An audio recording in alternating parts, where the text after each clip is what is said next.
miskin melalui Baitumal Rabbani dengan cara transfer ke rekening BNI Syariah 0388 008 009. Untuk konfirmasi atau info selengkapnya hubungi 0813 2969 5359. Bersihkanlah diri dari riba dan gapailah ridhonya.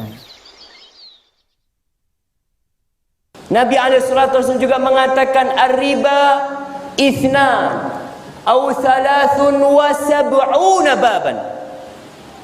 Dosa riba itu 70 atau 72 atau 73 pintu dosa riba itu. Adnaha yang paling rendah misal ayyangkihar rajulu ummah, seperti seorang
Rabbi wassalamuhu alaihi wa ala alihi wa sahbihi wa man ihtada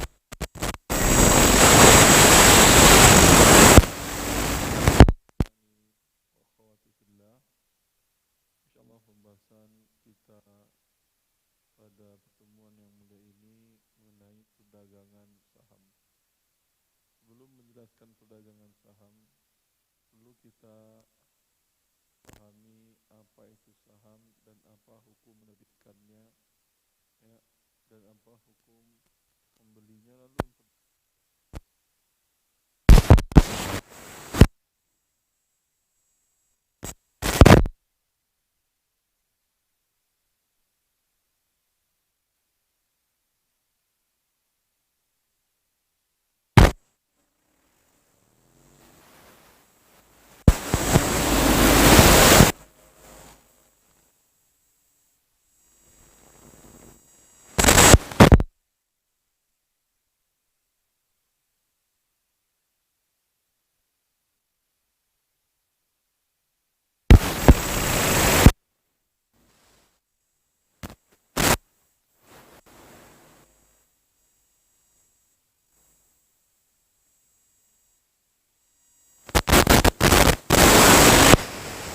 Lalu dapat, orang tua dapat, masing-masing memiliki saham, memiliki bagian dalam harta warisan tadi sesuai dengan porsi yang ditentukan oleh Allah Azza wa Jal dalam pembagian harta waris tadi.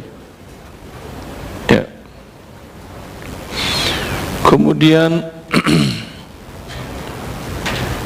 ini juga tadi mereka memiliki sebuah aset, sebuah harta dengan tanpa ada transaksi di antara mereka, karena yang mewariskannya atau orang tua mereka wafat, otomatis mereka bersyarikat, bersekutu memiliki aset tadi sesuai dengan bagian atau saham yang menentukannya Allah Azza wa Jalla. Kemudian ini juga bisa dilakukan dengan akad A dengan B, C dan seterusnya. Mereka bersepakat untuk memiliki sebuah aset. Maka membahas tentang saham itu berkaitan dengan hukum syirkah, hukum kerjasama. Syirkah atau kerjasama atau bersyarikat adalah ittifaqu itsnaini aw aktsar, ittifaqu itsnaini aw aktsar fima alayhima aw alayhima aw dhimmatayhima min ajli al-istirbah wa yakunu ribhu bainahuma wal khasaratu binisbati ashumihima. Kesepakatan dua orang atau lebih dengan harta yang mereka setorkan atau pengelolaan dari keduanya atau tanggung jawab kepada pihak ketiga dari keduanya untuk mendapatkan keuntungan, dan keuntungan dibagi berdasarkan kesepakatan, sedangkan kerugian dibagi berdasarkan porsi modal. Ketika masing-masing menyetorkan modal dalam bentuk harta, dalam hal ini berbeda para ulama, namun mereka sepakat modal itu harus berbentuk mata uang resmi di negara tersebut. Kalau berbeda, maka harus disepakati dengan mata uang negeri tersebut. A, store modalnya dolar 100 ribu, kebanyakan ya? Kebanyakan atau cukup? Cukup, ya udah. A, store modal 100 ribu US dollar. Berapa miliar itu kalau rupiahnya?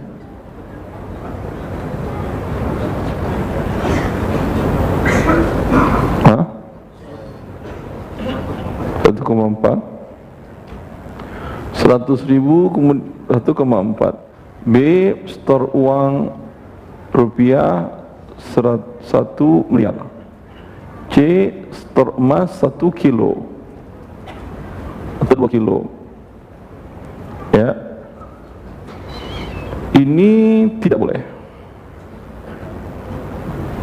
Harus disepakati, jangan nanti pada waktu likuidasi Anda minta dolar, Anda minta emas. Yang rugi pasti yang punya store rupiah. Rupiah turun terus. Emas terus naik, dolar kadang naik, kadang turun, kadang naik, kadang turun. Tapi lebih sering naiknya dibandingkan rupiah. Ya, maka akan terjadi kezaliman kepada salah satu pihak. Terutama di sini yang akan terzalimi adalah yang punya rupiah. Andai mereka bekerja sama ini sebelum terjadi krisis moneter besar-besaran di Indonesia tahun 98, 97, 98, 94. 94 1 miliar besar. Ya, berapa US dollar? Waktu itu cuma 2.500 rupiah 1 dolar. Berapa USD itu? 1 miliar dibagi 2.500 berapa? 250.000 USD.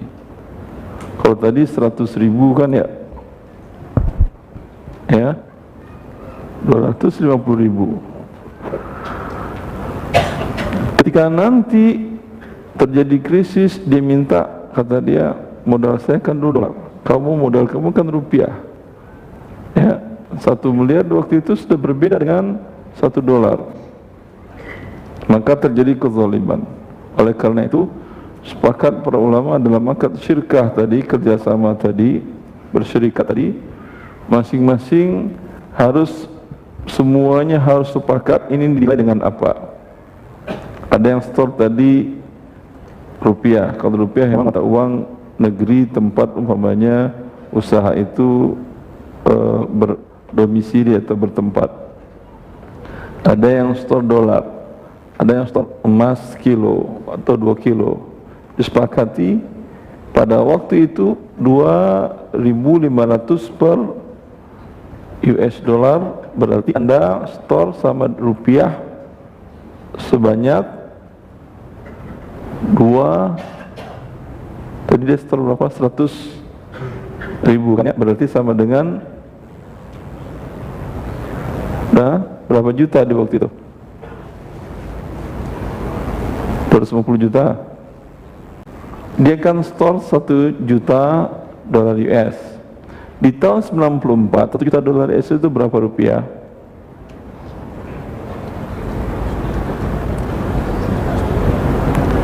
Kan 2.500 1 dolar USD.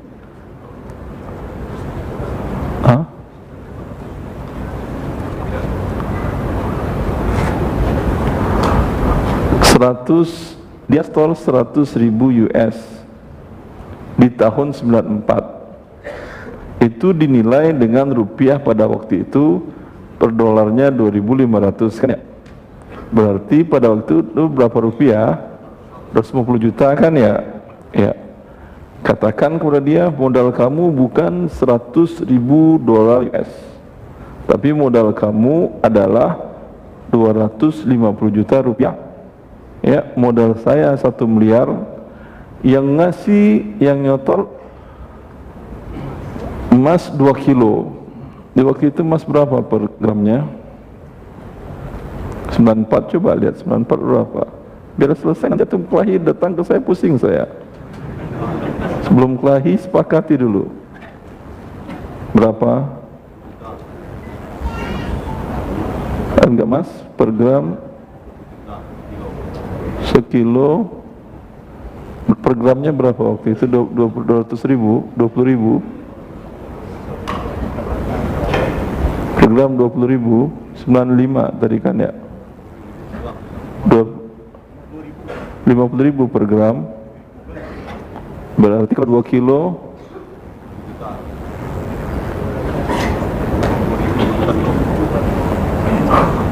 50.000 per gram kali 2.000 kan 2 kilo kan tadi, 100 juta ya. Kamu modal kamu bukan 2 kilo emas, tapi kamu 100 juta.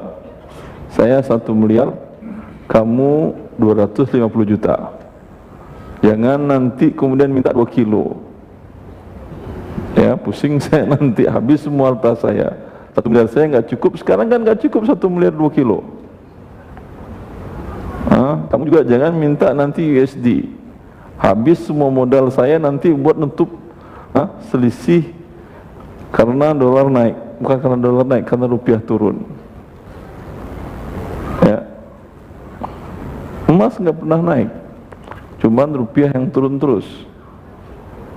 Dari masa Rasulullah 1 dinar bisa membeli 1 ekor kambing kurban. Dalam hadis yang diriwayatkan oleh Bukhari, Rasulullah memberikan 1 dinar 4,25 gram emas kepada Urwah bin Al-Jad Al-Bariki untuk beli kambing kurban. Dapat. Sekarang dapat juga atau tidak? Berarti emas tidak naik dan tidak turun, tetap nilai tukarnya dengan barang dan jasa dari abad per abad, 5, 10 abad, 14 abad masih tetap ya. Maka ada 1 miliar, kemudian 250 juta, ada 100 juta. Persentasenya berarti berapa masing-masing ini? Berarti 1,3 1 M 350 juta kan ya? Ya. Yang 1 miliar berapa persentase sahamnya dia? Bagiannya dia? Berapa? 74%.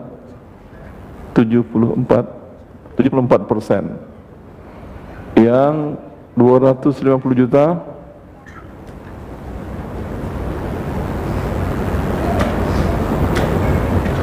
berapa sahamnya dia? 18%. Yang 100 juta, yang 2 kilo emas 7%, cuman 7%. Jelas, ini namanya saham, bagian-bagian. Itu makna saham secara definisi fikih dan secara bahasa Indonesia. Tetapi kemudian saham pernah dibuatkan dalam bentuk lembaran surat berharga. Sekarang sudah tidak kan ya? Sekarang saham paperless kan ya? Tidak ada kertasnya lagi atau masih ada kertasnya? Sudah tidak kan ya? Dari dulu pun memang saham tidak ada lembaran-lembaran. Tapi kalau ingin dibuatkan lembaran juga bisa tadi.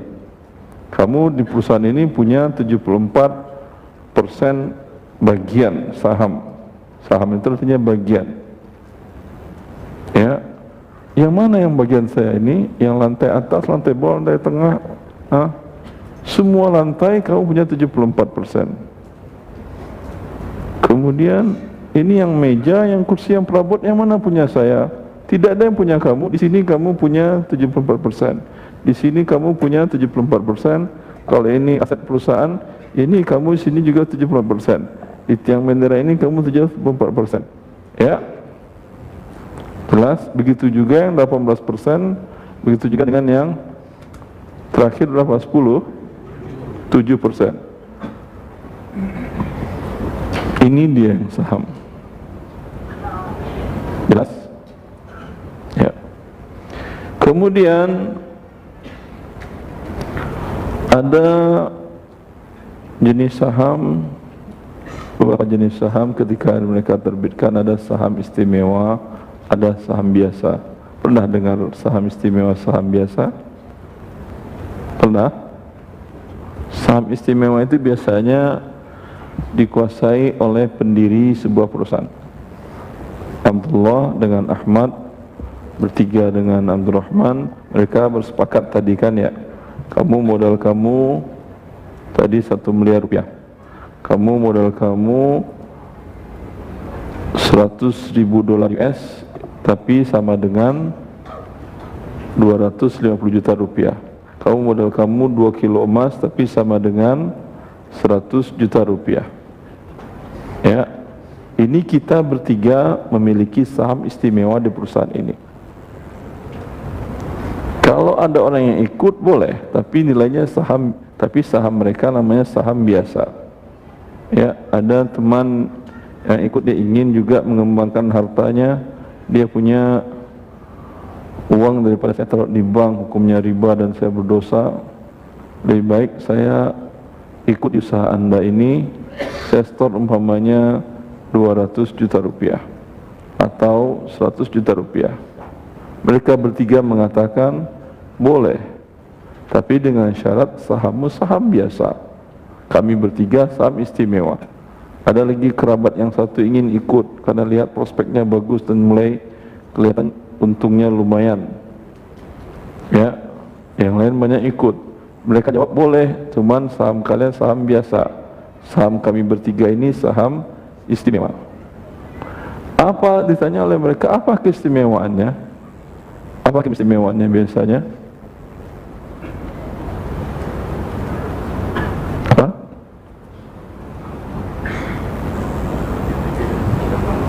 Pembagian untung mereka dulu yang dapat pembagian. Kemudian apalagi istimewaannya? Suara mereka 2. Kalau tadi 74 kali 2 udah 144 suaranya dia. Yang 10%, yang 8% suaranya, yang 7% suaranya 14%. Ya. Kemudian yang Tadi berapa? 18. Yang 18 suaranya 36. Kalau namanya suaranya per 1 kali 2. Yang lain saham yang lain suaranya sebesar sahamnya dia. Tidak kali 2. Kalau masalah suara tidak ada masalah dalam penentuan kebijakan-kebijakan, tidak ada masalah. Tapi yang bermasalah dalam pembagian dividen, bahwa mereka dibagikan dulu keuntungan, kalau ada keuntungan baru untuk yang lain sisanya. Ini tidak boleh, karena mereka bisa jadi keuntungannya habis untuk mereka bertiga ini saja, yang lain tidak dapat keuntungan. Dan ketika dilikuidasi, yang tiga ini pemegang saham istimewa ini ditutupi modal mereka dulu, kembali 1 miliar dulu, kembali 200 juta, 250 juta dulu, kembali 100 juta rupiah dulu. Bila masih ada sisa dari likuidasi, baru dibagi-bagikan kepada pemegang saham biasa. Ini dua ini tidak boleh, karena akan mengantarkan kepada gharar dan riba, di mana saham 3 orang ini tidak terkena kerugian karena ditutupi dulu, sedangkan saham yang lain terkena kerugian. Bila dalam syirkah ada modal yang tidak terkena kerugian, berarti modal dia berbentuknya bukan syirkah, bukan kerjasama, tetapi bentuknya adalah qard pinjaman. Ketika ada pertambahan keuntungan, maka namanya riba. Belum lagi terjadi gharar. Gharar andai umpamanya untung sih, tapi untuk menutupi dividennya untuk mereka dulu, yang lain tidak dapat. Ini gharar. Yang lain bisa dapat, bisa tidak, kalau mereka pasti dapat. Maka karena itu dia tidak dibolehkan. Jelas? Sudah, kalau Anda ingin membuka saham dari orang lain, ya udah samain aja. Kenapa harus istimewain? Kalau mau minta suara karena Anda merasa pendiri, Anda ingin perusahaan ini berjalan sesuai dengan visi dan misi Anda di awal, silahkan, tidak ada masalah. Suara Anda, ambillah suara yang banyak-banyak, ya. Tapi dalam pembagian untung dan rugi tidak dibolehkan. Ini dia saham. Jelas hukumnya secara umum. Kemudian saham ini bila dimasukkan ke dalam perusahaannya, masuk ke dalam bursa dengan persyaratan-persyaratan tertentu, ini saham bisa diperdagangkan. Hukum jual beli saham. Dan saham yang tadi pun ini, walaupun tidak Anda bawa ke bursa, tidak bawa ke pasar bursa, bisa nggak dijual belikan juga? Bisa atau tidak? Bisa. Anda tadi siapa tadi? Ahmad, Abdullah, sama satu lagi Abdul Rahman, ya. Si Ahmad berapa tadi? 74% kan ya? Anggaplah gitu. Abdullah berapa tadi? 250 juta, 18%. Si Abdurrahman 7%. Paham? Sekarang 7% itu sudah naik. Yang 7% kemarin 100 juta, sekarang Masya Allah ketika dinilai, divaluasi perusahaan tadi, nilainya tadi jadi berapa? 1,35 kan ya? Sudah nilainya 4M. Maka 7% dari 4M berapa? 250 juta. Hah? 280 juta. Sudah nambah uangnya 80 juta rupiah. Ya. Dia kata dia, saya perlu ini membangun rumah. Ya, anak rumah saya sudah ada, teman untuk anak dia mau nikah. Ya. Dia bilang kepada mereka berdua, saya mau jual saham saya ini. Bisa ini? Maka perdagangan saham tidak mesti harus di bursa. Ini juga bisa. Dia sampaikan kepada mereka berdua, saya tidak ada uang tunai ini, kata yang si Ahmad yang punya saham 74.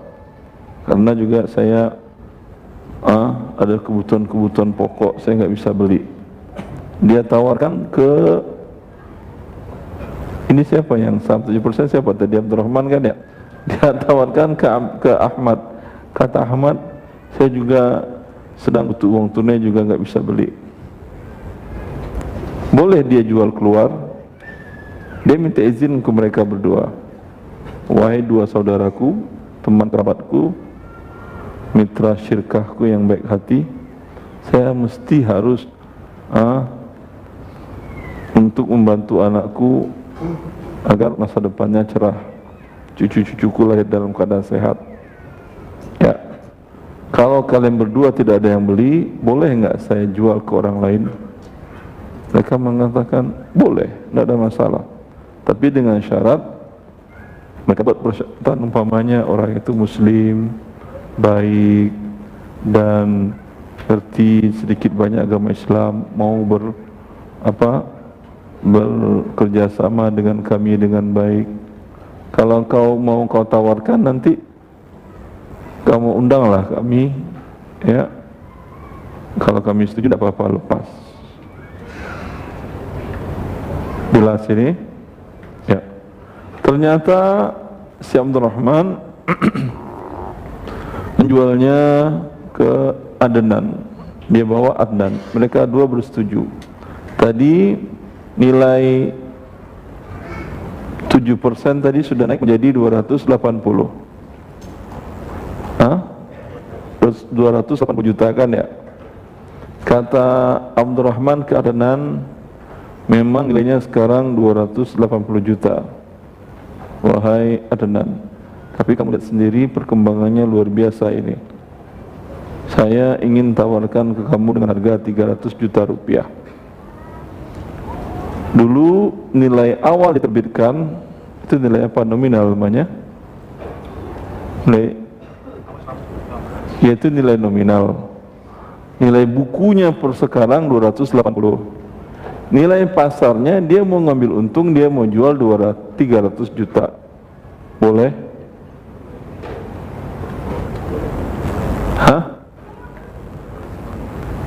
Boleh? Salah. Boleh atau tidak? Dilihat dulu perusahaannya bergerak di bidang apa. Kalau bergerak di bidang jual beli emas atau lembaga keuangan, berarti dia mewakili saham ini, mewakili aset terbesarnya adalah emas atau rupiah. Kalau mewakili rupiah, namanya bergerak di lembaga keuangan syariah yang BPRS atau apa, ya. Kalau mewakili rupiah, dia tidak boleh dijual lebih dari nilai buku. Syarat pertama.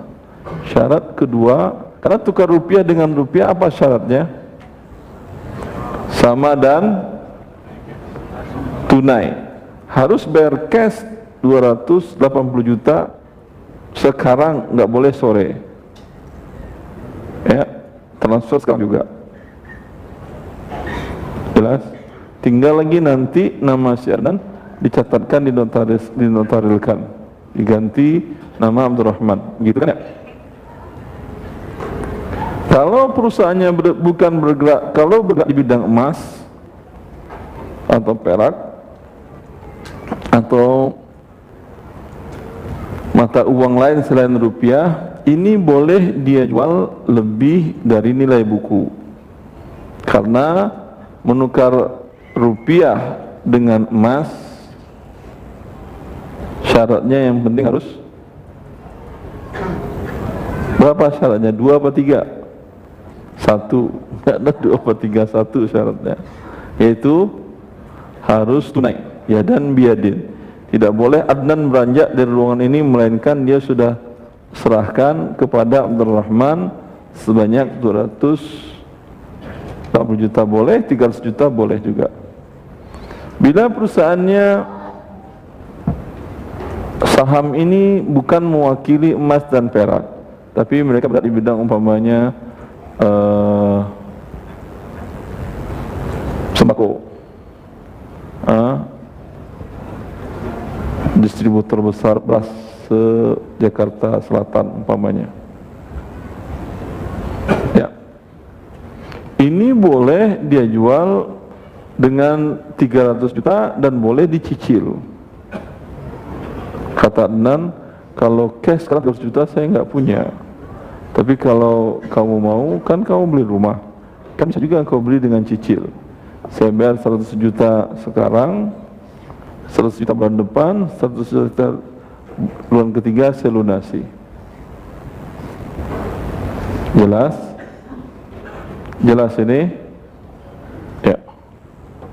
Baik, itu secara umum tentang saham tadi. Dalam pembagian waris juga begini. Seperti dalam kasus tadi kasus warisnya gimana tadi itu? Dibagi berapa tadi harta ya? Coba siapa yang sedang ada kasus waris tanyakan. Ada kerabat yang baru meninggal, saya bagi warisnya nanti, pembagian hartanya kita bagi dengan saham. Tunjuk tangan. Ada untuk yang bapaknya, ibunya, kakeknya baru meninggal? Di mic. Yang meninggal siapa? Assalamualaikum Ustaz. Beberapa waktu yang meninggal ayah saya. Sudah meninggal ayah antum. Siapa nama ayah anda? Nama ayah saya Heri. Pak Heri. Iya. Semoga Allah mengampuni dosa-dosanya. Amin. Ya Allah, dan Allah memberikan tempat di dalam surganya yang mulia. Amin. Pak Heri ini ketika wafat, istri beliau masih hidup? Masih Ustaz. Istrinya dapat 1/8. Ada kertas, tolong pinjam saya kertas saya. Kita mau bagi saham Pak Heri. Minta saya kertas antum satu. Kertas satu. Sudah yakfikum. Istri Pak Heri wafat. Istri Pak Heri wafat. Ahli warisnya istri. Istrinya dapat 1/8. Ibu bapak Pak Heri masih hidup? Tidak Ustaz. Sudah meninggal. Anak beliau ada berapa? Anak ada 4, laki-laki 3, perempuan 1. Bentar, 3 anak laki, kemudian 1 anak perempuan. Ya, ini hartanya dibagi 8. Istri beliau dapat 1, anak dapat sisanya 7. 7 dibagi kepada 3 kali 2, 6 tambah 1 pas bagi 7. Anak laki-laki dapat 2, anak perempuan dapat 1. Jelas? Ya Ustaz. Apa yang ditinggalkan aset oleh Pak Heri? Ada rumah? Mungkin yang aset masih dimiliki secara bersama itu ada rumah Ustaz. Rumah, sebentar. Rumah ini dimiliki bersama berdasarkan jumlah saham. Istri Pak Heri siapa namanya? Eti, Ibu Eti. Ibu Etik. Ya. Ibu Eti memiliki 1/8. Kalau rumah ini disewakan, dia mendapat 1 bagian dari harga sewa. Disewa umpamanya per bulan dengan nilai 8 juta, Ibu Etik dapat 1 juta. Masing-masing anak laki-laki Pak Heri dapat 2 juta, 2 juta, 2 juta. Anak perempuan Pak Heri mendapat 1 juta. Jelas? Yes, Ustaz. Kalau dijual juga seperti ini. Kalau digusur juga seperti ini. Kalau kemudian ada yang salah satu kata anak laki-lakinya, 1 orang yang 2 bagian, kata dia ini rumah posisinya di pinggir jalan besar, kenapa tidak kita jadikan saja menjadi rumah toko atau ruko? Ya, kata mereka yang berempat, kata mereka yang berempat, kalau dirubah, direnovasi jadi ruko kan butuh biaya lagi. Kata anak tadi, saya masukin biaya di situ. Ya, pada saat anak ini akan merombak menjadi ruko, dinilai dulu saham, tanah dan gedung ini berapa semuanya, dan rumah tadi. Anggap umpamanya nilainya 1 miliar rupiah. Jelas? Yes. Lalu biaya perombakan semuanya hingga menjadi ruko yang siap untuk disewa-sewakan dengan nilai 2 miliar. Berarti anak ini naik sahamnya sahamnya tambahnya saja dia sudah dapat 2/3, ditambah saham dia tadi 2/8, 2/3 keseluruhan tambah 2/8 jadi berapa jadinya? Paham kan ya? Yang jelas paham kan ya?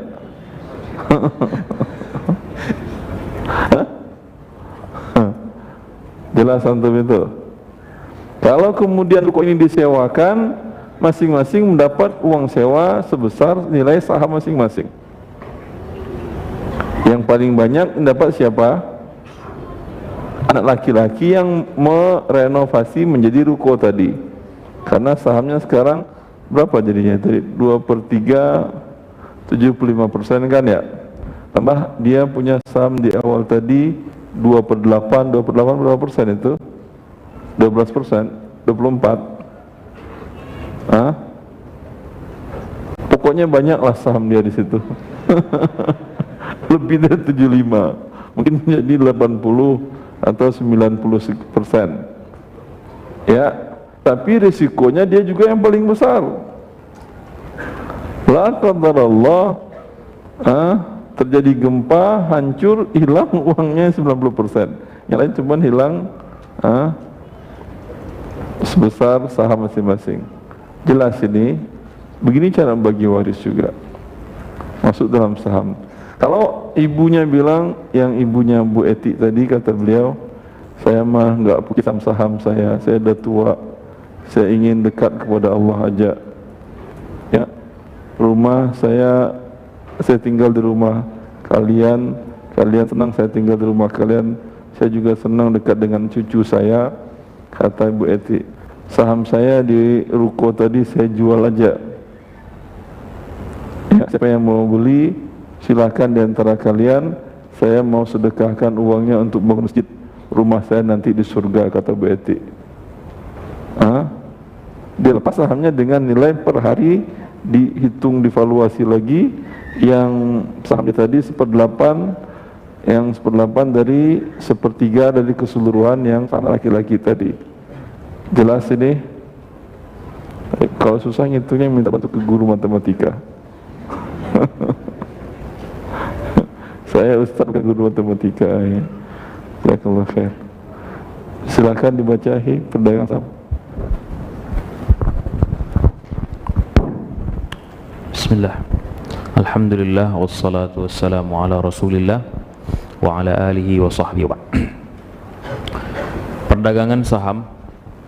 Pada pembahasan riba dain telah dibahas hukum menerbitkan saham biasa dan istimewa.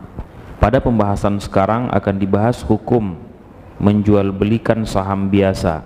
Karena saham istimewa, hukum menerbitkannya adalah riba dain, maka memperjualbelikannya termasuk memperjualbelikan riba dain. Adapun saham biasa, para ulama kontemporer sepakat bahwa saham perusahaan yang tujuan pendiriannya bergerak di bidang usaha haram, maka haram juga membeli sahamnya.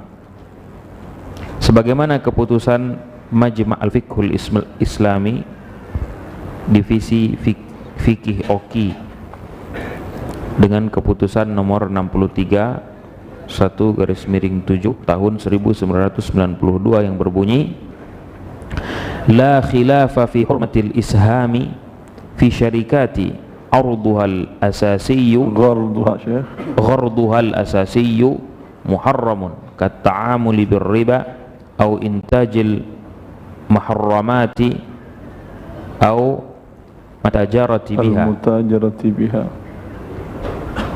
Tidak ada perbedaan pendapat akan keharaman hukum membeli saham perusahaan tujuan pendiriannya bergerak di bidang haram, seperti perusahaan ribawi, perusahaan yang memproduksi barang haram, atau perusahaan yang memperdagangkan barang haram. Juga keputusan Al-Majma' al-Fiqhul Islami divisi fikih Rabitah Al-Alam Islami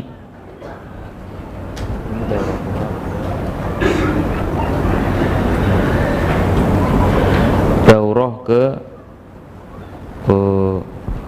ini bacanya apa? 14. tahun 1995 yang berbunyi, para anggota Al-Majma' sepakat bahwa haram hukumnya membeli saham perusahaan yang tujuan pendiriannya bergerak di bidang usaha haram seperti transaksi riba atau memproduksi barang-barang haram ataupun memperdagangkan barang haram. Dewan Syariah Nasional lebih merinci tentang kegiatan usaha perusahaan yang diharamkan dalam fatwa nomor 20 DSN MUI 4/2001 tentang pedoman pelaksanaan investasi untuk reksadana syariah bab 4 pasal 8 yang berbunyi, jenis kegiatan usaha yang bertentangan dengan syariah Islam antara lain adalah a. usaha perjudian dan permainan yang tergolong judi atau perdagangan yang dilarang, b. usaha lembaga keuangan konvensional ribawi termasuk perbankan dan asuransi konvensional, c. usaha yang memproduksi, mendistribusi serta memperdagangkan makanan dan minuman yang haram, d. usaha yang memproduksi, mendistribusi dan atau menyediakan barang-barang ataupun jasa yang merusak moral dan bersifat mudarat. Saham perusahaan yang usahanya halal dan memiliki utang dalam bentuk pembiayaan ribawi. Bila sebuah perusahaan kegiatan usahanya halal akan tetapi terdapat dalam pembiayaannya sesuatu yang mengandung unsur riba atau menyimpan uangnya di bank ribawi atau tercantum dalam anggaran dasarnya untuk bertransaksi dengan bank ribawi, maka bagaimanakah hukum membeli saham perusahaan tersebut? Ya, ini jelaskan ya. Kalau tadi perusahaan yang memang bergerak di bidang yang haram, bidang riba atau memproduksi atau mendistribusikan sesuatu yang haram, ini haram Anda beli saham perusahaannya. Saham perusahaan rokok boleh dibeli? Rokok makruh apa haram? Haram. Haram. Hah? Haram. Iya, memang haram. Ya, memang haram. Ulama dunia bersepakat mengharamkannya. Sebelum ulama dunia bersepakat, WHO, Organisasi Kesehatan Internasional, melarang rokok, artinya mengharamkan rokok mereka. Ya. Dan produksi-produksi barang yang haram, ini haram dibeli sahamnya. Sekarang jenis bentuk yang kedua, perusahaannya kegiatannya halal, buat makanan yang halal dan sehat, atau konstruksi, manufaktur, atau jasa-jasa yang halal, ya, jasa pengiriman, pokoknya jasa yang halal. Akan tetapi masalahnya adalah untuk permodalannya ketika kurang umpamanya dana, mereka ada kredit dari bank ribawi, ada pinjaman dengan secara riba, atau mereka menempatkan dananya yang berlebih, mereka tempatkan di lembaga ribawi atau di bank riba. Jelas ini yang kedua ini berbeda para ulama tentang hukum membeli sahamnya dan menjualkannya juga tentu. Ya. Terus. Para ulama kontemporer berbeda pendapat dalam hal ini. Pendapat pertama, boleh membeli saham perusahaan jenis ini dengan syarat a.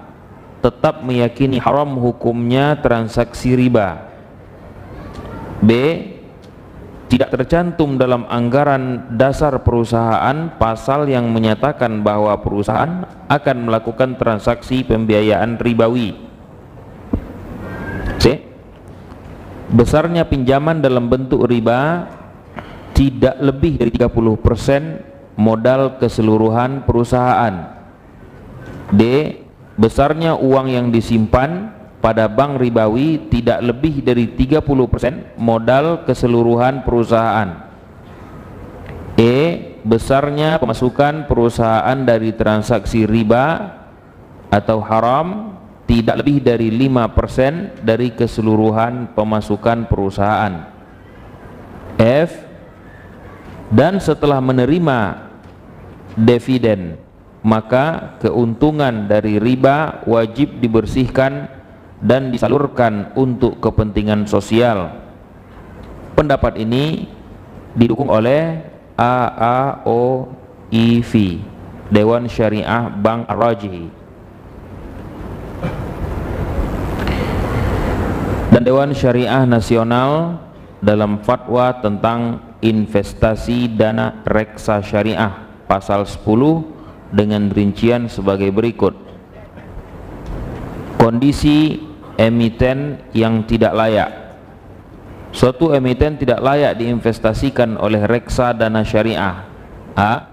Apabila struktur hutang terhadap modal sangat bergantung kepada pembiayaan dari hutang yang pada intinya merupakan pembiayaan yang mengandung unsur riba. B.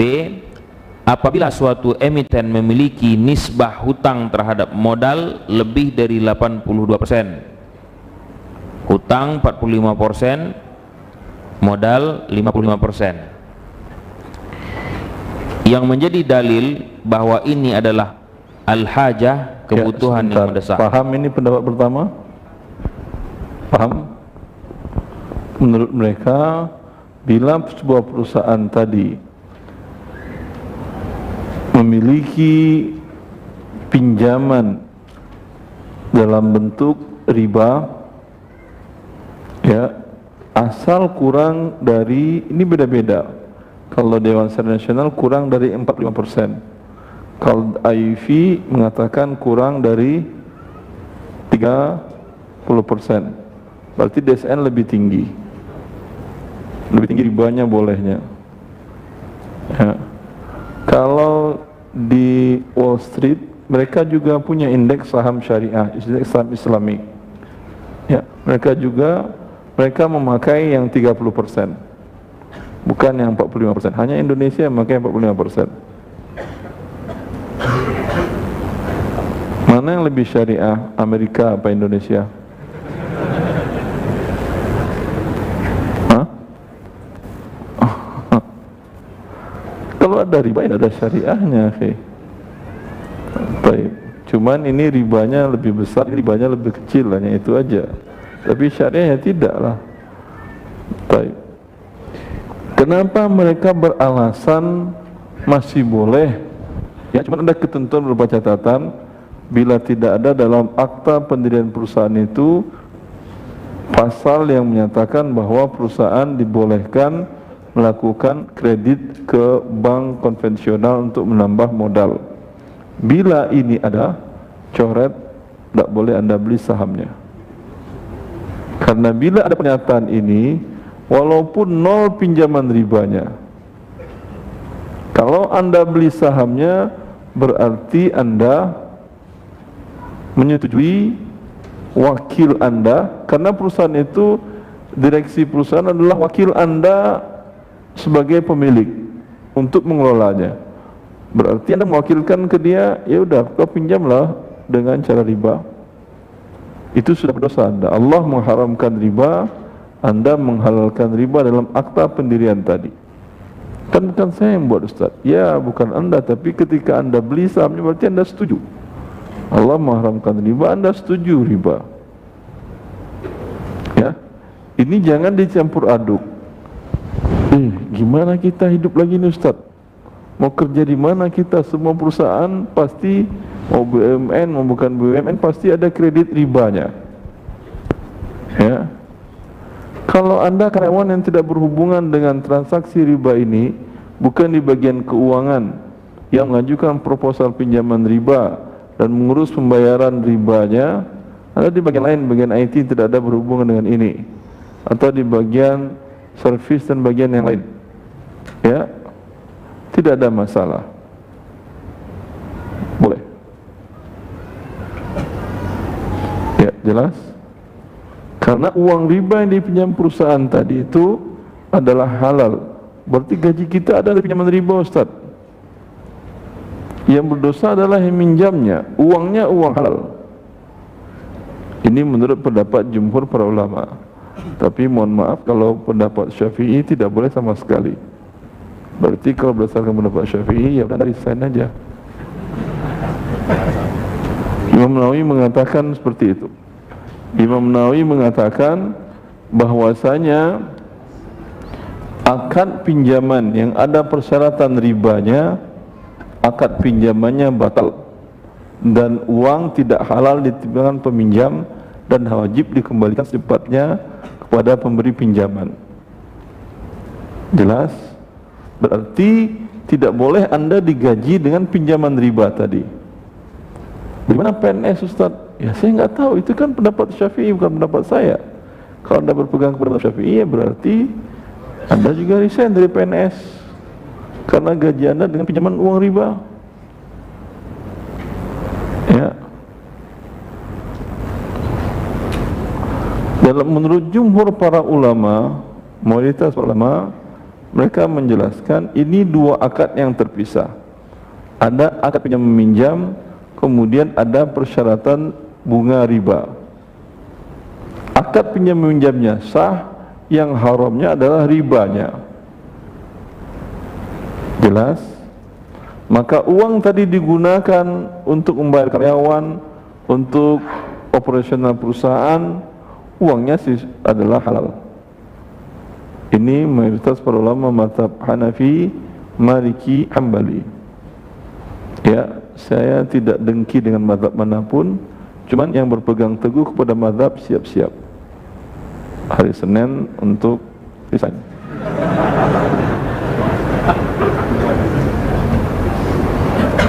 Jelas?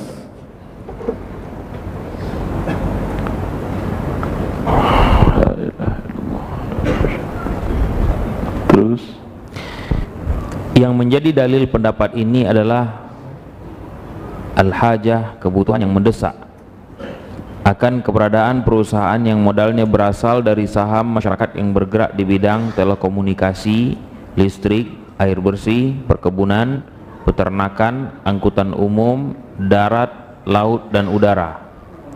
Perusahaan jenis ini membutuhkan modal yang sangat besar dan hampir tidak mungkin modal tersebut berasal dari sekelompok orang tertentu. Biasanya para pengelola perusahaan tersebut adalah orang-orang yang tidak mengerti aturan syariat dalam hal muamalat, sehingga tidak menutup kemungkinan bahwa mereka akan melakukan transaksi dengan bank ribawi dalam hal simpan pinjam dan sebagainya. Maka bila membeli saham perusahaan tersebut dihukumi haram, dikhawatirkan kebutuhan umat akan jasa dan produk yang diberikan perusahaan tersebut tidak terpenuhi, sehingga kehidupan umat di era modern akan menjadi tidak tertata dan tidak berbudaya. iya, kata mereka sekarang perusahaan-perusahaan TBK yang melayani dan mensuplai kebutuhan pokok umat kaum muslimin di dunia itu semuanya ya ada kredit ribawinya. Kalau Anda katakan tidak boleh, tentu tidak berjalan kehidupan sebagaimana layaknya lagi. Tutup telekomunikasi, tutup listrik, tutup air bersih. Emang kamu mau kembali ke zaman apa? Zaman sebelum ada ditemukan itu semua. Ya, ini alasannya tidak kuat. Ini alasan tidak kuat. Coba apa tanggapan saya? Baca di situ. Tanggapan: dalil ini tidak kuat karena sebagian emiten perusahaan yang modalnya berasal dari saham masyarakat memang dibutuhkan dalam kehidupan umat. Namun sebagian lagi tidak demikian halnya. Maka menyamaratakan hukum boleh untuk semua emiten tidaklah tepat. Kemudian juga, jika umat Islam sadar akan syariat mereka dan seluruh umat memboikot tidak membeli saham perusahaan yang bercampur transaksi haram, dapat dipastikan perusahaan tersebut akan tunduk dengan keinginan umat dan akan mengumumkan ke khalayak ramai bahwa perusahaan yang mereka dirikan sesuai dengan syariat Islam, sebagaimana kenyataannya pada saat ini di dunia perbankan, di mana seluruh bank ribawi berpacu untuk membuka unit syariah karena bank ribawi mulai ditinggalkan umat dan umat beralih ke bank syariah. Paham? Ini tahun 2012. Sekarang ada bank syariah mati. Ya biasa, namanya usaha hidup mati itu biasa kan ya? Bukan berarti syariah mati semua. Ya. Tapi yang di awal tahun 2009 Inggris, Indonesia baru punya satu bank yang murni syariah. Inggris di waktu itu sudah punya 3 bank murni syariah. Tujuannya apa? Mereka mau bertaubat, musuh Islam? Tidak. Tujuannya ingin menarik dana-dana dan investor-investor muslim di negara-negara muslim yang dana mereka itu banyak. Coba Anda kalau sepakat semua kaum muslimin di Indonesia hari ini dan yakin bahwa bank riba itu adalah haram, bank konvensional adalah haram, hari Senin mereka semuanya tarik, tutup rekening mereka di bank konvensional. Hari Selasa apa yang terjadi di Indonesia? Hah? Semua bank syariah. Iya atau tidak? Di Sudan seperti itu. Sudan memang negara kecil, negara miskin, tapi keberagamaan warganya tinggi, sehingga tidak ada di sana bank kecuali bank syariah, bank Islami, Islamic Bank. Jelas? Ya. Jadi kita yang memaksa mereka untuk bersyariah, bukan kita yang dibodoh-bodohi. Ya, sampai pun dengan bank syariah dalam tanda kutip akad-akadnya masih banyak yang perlu diperbaiki. Ketika nasabah meminta, saya maunya merubah dengan seperti ini, tidak mau dengan SOP Anda, dia akan jawab, oh nggak bisa. Ya karena Anda bersatu. Datang lagi setelah itu teman Anda sih minta begini, juga nggak bisa. Datang yang ke-10 dia mulai stres. Lah ini banyak yang begini, ini pangsa pasar ini. Nanti datang rombongan ke Anda 20, berubah sudah cara pandangnya. Atau rombongan ke-30 dia sudah usulkan ke atasannya. Yang rombongan ke-100 sudah menjadi SOP-nya. Dia kan dagang, bukan pengen ribut kan dia kan ya. Kalau dagang dia tentu ikuti kebutuhan pasar apa. Kalau pasar membutuhkan yang murni syariah, pasar mengerti agamanya, ya otomatis semuanya walaupun mereka bukan non muslim, mereka akan buat syariah. Seperti sekarang logo halal untuk kuliner. Banyak Anda lihat perusahaan-perusahaan menghasil membuat makanan, produsen makanan-makanan yang tidak ada hubungan dengan Islam, tapi logo halalnya lebih besar daripada aroma makan yang punya orang muslim. Daripada warteg, dari warung Padang, lebih besar logo halalnya mereka. Karena kebutuhan pasar, mereka mau jualan.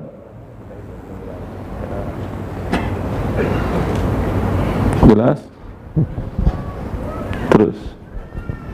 Tapi kalau Anda yang muslim tunduk, ya udah selamanya Anda akan diperalat oleh syaitan dan menjadi budak syaitan.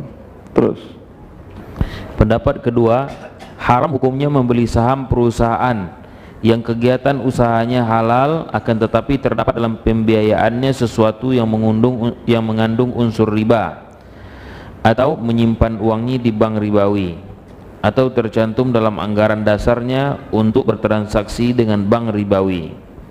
Pendapat ini merupakan keputusan berbagai lembaga fikih internasional, diantaranya Majma' al-Fiqh al-Islami Divisi Fikih OKI dengan keputusan nomor 63 1/7 tahun 1992 berbunyi al-aslu hurmatul ishami fi syarikati tata'amalu ahyanan bil muharramati karriba wa nahwihi birraghmi min anna anshitataha al-asasiyata masyru'atun. Haram hukumnya membeli saham perusahaan yang terkadang melakukan transaksi yang diharamkan seperti riba, sekalipun kegiatan usaha perusahaan tersebut bergerak di bidang yang dihalalkan. B. Al-Majma' Al-Fiqhi Al-Islami, Divisi Fikih Rabitah Alam Al-Islami. Dalam keputusan Muktamar ke-14 di Mekah pada tahun 1995 yang berbunyi, seorang muslim tidak boleh membeli saham milik perusahaan yang sebagian transaksinya dalam bentuk riba. C.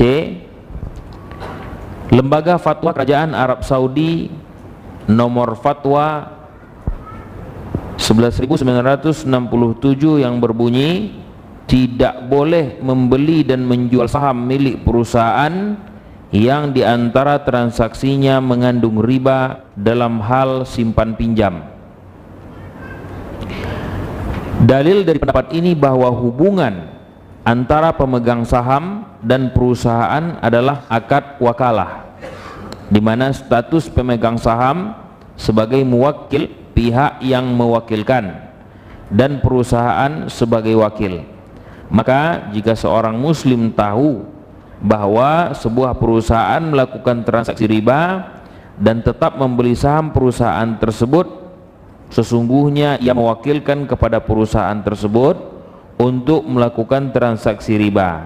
Ini pertanda bahwa ia menyetujui transaksi riba sekalipun mulut dan hatinya mengatakan tidak.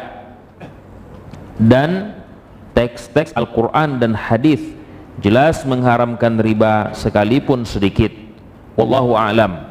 Pendapat kedua yang mengharamkan untuk membeli saham perusahaan yang kegiatan usahanya halal, akan tetapi sebagian transaksinya terdapat hal yang diharamkan, lebih kuat. Karena bila halal bercampur dengan yang haram, maka hukum haramnya lebih dominan, seperti air bersih bercampur dengan najis. Ya, cukup. Silahkan yang mau bertanya.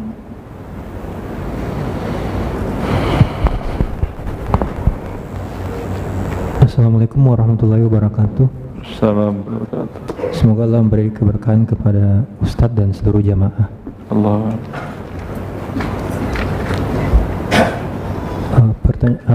Mohon izin bertanya Ustadz terkait dengan OVO dan semacamnya. Saya mendengar penjelasan dari Ustadz bahwa haram menggunakan jasa OVO apabila disertai dengan potongan harga. Yang ingin saya tanyakan Ustadz, maaf sebelumnya kalau sebut merek, saya sering menggunakan Grab Bike Ustadz, tapi selama ini saya menggunakan cash. Belakangan setelah utak-atik, saya melihat bahwa ada opsi untuk menggunakan pembayaran OVO, namun diskonnya bisa dicabut atau dilepas Ustadz. Walaupun sebenarnya masih ada keuntungan tambahannya, yaitu apabila kita menggunakan pembayaran OVO walaupun mungkin tanpa potongan harga, tanpa diskon, reward customer point-nya lebih besar dibandingkan dengan reward membayar dengan cash. Yang ingin saya tanyakan Ustadz, mungkin ada dua sih, tapi semuanya terkait dengan ini. Bagaimana hukumnya menggunakan OVO dalam hal ini Ustadz? Misalnya saya pakai Grab Bike, bayar pakai OVO tanpa potongan harga, tanpa diskon, dan tidak disertai juga dengan niat untuk menebus customer point yang lebih besar yang diberikan oleh pihak Grab sendiri Ustadz. Poinnya Anda buang. Baik. Kenapa Ustadz? Poinnya Anda buang atau Anda pakai? Selama membayar cash saya uangkan Ustadz, tapi kalau dengan skema seperti ini, andaikan dibolehkan, saya berniat untuk kalau cash tidak masalah, dapat poin, dapat potongan. Cuman kalau dengan e-wallet tadi kan Anda meminjamkan uang dengan mereka, maka terjadi riba. Maka Anda tidak boleh dapat manfaat dari memberikan pinjaman kepada mereka dalam bentuk top up tadi. Berarti berarti ini tidak boleh dilakukan Ustaz ya? Mungkin satu Ustaz, pertanyaan secara umum, kapan kadang saya bingung Ustaz, kapan sebenarnya kita dalam menilai sesuatu hukum kita menggunakan hukum halal haram, dan kapan juga kita menggunakan maslahat mudarat, karena terkadang saya melihat ada fatwa-fatwa yang menggunakan maslahat mudarat sebagai, mungkin tak terlalu terkait dengan transaksi fikih secara langsung Ustaz. Sebagai contoh, kemarin salah satu channel sunnah, mereka kan mempunyai postingan di YouTube Ustaz, cuma dari YouTube menyuruh mereka mau menutup akun mereka karena selama ini mereka mematikan fitur iklan Ustaz. Mematikan fitur iklan di YouTube Ustaz, channel sunnah ini, karena mereka menghindari mungkin maksiat-maksiat yang muncul dari iklan tersebut. Terus? Kemudian YouTube secara tidak langsung memaksa, kalau kamu tidak pasang iklannya, tidak mengizinkan channelmu pasang iklan, kami akan tutup. Kemudian pertimbangan maslahat mudarat, channel sunnah ini akhirnya tanda kutip dengan pertimbangan maslahat mudarat membiarkan akun mereka terpasang iklan, karena mungkin banyak followernya juga, kalau ada kerugian kalau itu channel Ustaz. Jadi itu mungkin pertanyaan Ustaz, kapan kita pakai? Ini bukan maslahat mudarat, ini mudarat 100%. Anda buka konten channel dakwah, saya sering buka YouTube ceramah-ceramah syekh dari baik yang masih hidup maupun yang telah meninggal, sedang syekh berceramah tentang mengingatkan kepada Allah haramnya dosa, muncul musik dan wanita dibuka aurat. Ini maslahat atau mudarat? Enggak bakal Anda mau dengar ceramah syekh itu lagi. Bukan syekhnya yang salah, ini pengelolanya yang salah. Ya, salah seorang ulama anggota fatwa di Kerajaan Saudi Arabia, beliau profesor bidang hadis, Profesor Dr. Abdul Khalim Al-Khudair, kata beliau, dulu aku punya jihaz handphone yang lama yang namanya kan Ghabi, ya, bodoh. Kalau sekarang kan smart, pintar tadi ya. Tapi ketika aku buka yang pintar ini, muncul musik, muncul nita buka aurat. Ya udah, biarlah saya jadi bodoh kembali daripada saya dapat maksiat. Saya matiin handphone yang pintar tadi, pintar mengajarkan saya maksiat. Ya, padahal kalau Anda berpikir kan ini banyak manfaatnya segala macam. Jelas. Saya tidak ikut campur, itu keputusan mereka, tapi menurut saya seperti itu, wallahu a'lam. Tidak ada, kalau sebuah dosa tidak ada manfaat mudaratnya. Sebuah dosa kan haram, ya, dan tidak pun di channel tersebut yang Anda sebutkan tadi, kalau semua channel-channel Islam memboikotnya, besok mereka yang angkat tangan, sama seperti yang tadi. Wallah ta'ala alam. Berarti pembahasan maslahat mudarat itu pembahasan lain Ustaz ya? Jazakallahu khair. Yang Anda timbang menimbang maslahat itu di antara dua maslahat. Antara kemudian mafsadah dan maslahatnya itu ditimbang kalau mafsadahnya besar. Ini jelas maslahatnya jadi hilang dengan mafsadahnya. Wallahu ta'ala alam.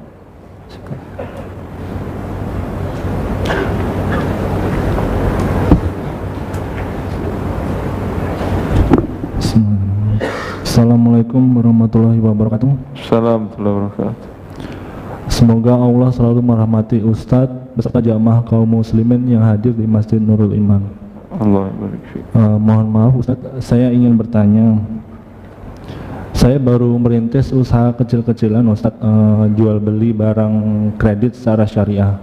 Yang saya mau tanyakan, apa yang harus saya hilangkan agar transaksi jual beli saya ini halal? Mekanisme cara Anda sekarang bagaimana?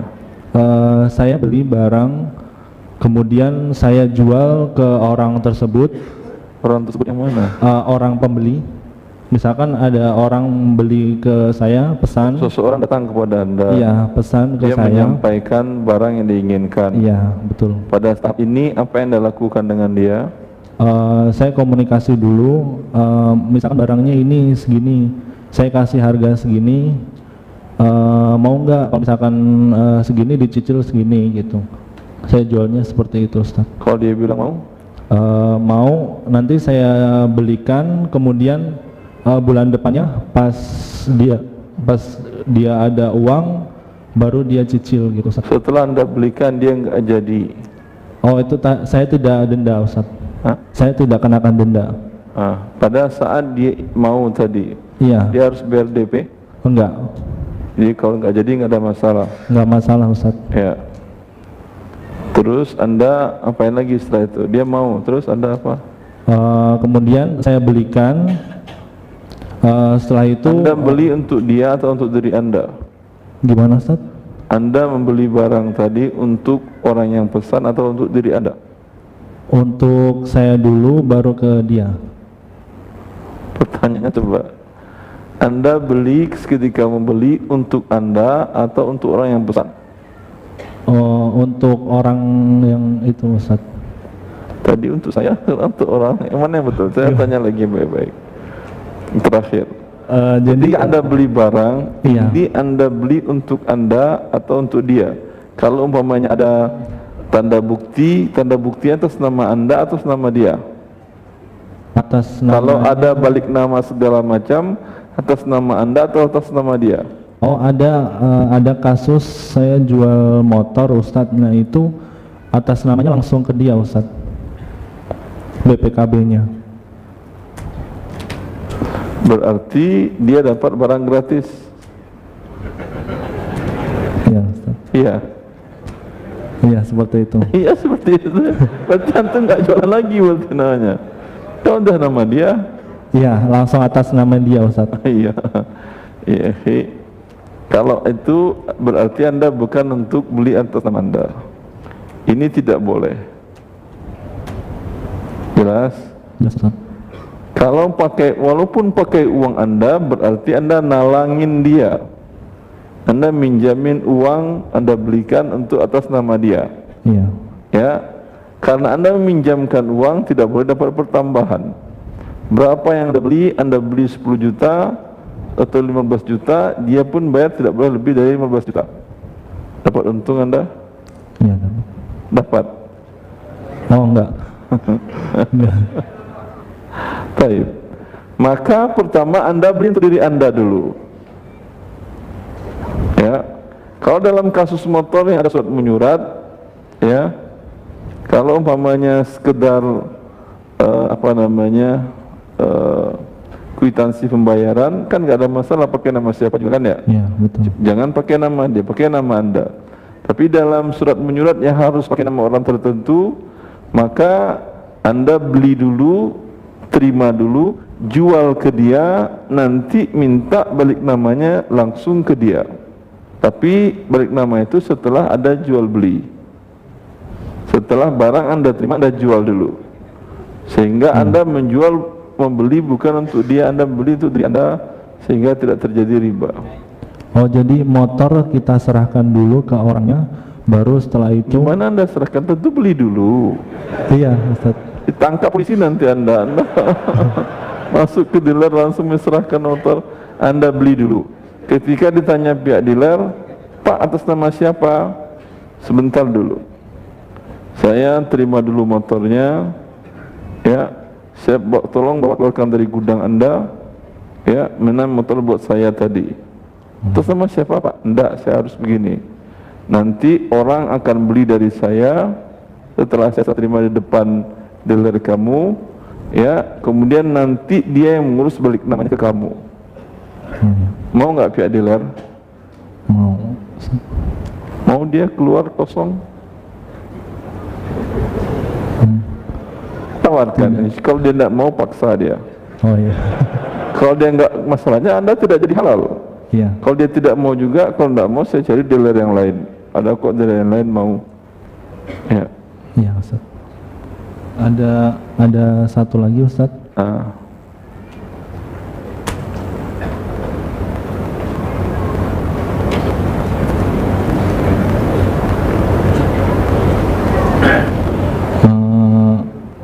Apa yang dimaksud dengan jual beli dua harga itu yang dilarang Rasulullah Ustaz?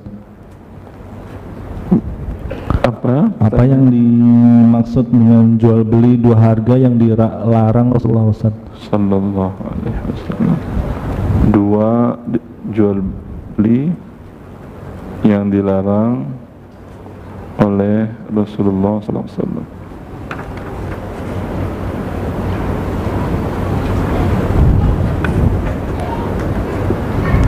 Lihat halaman 424. Catat halamannya 424.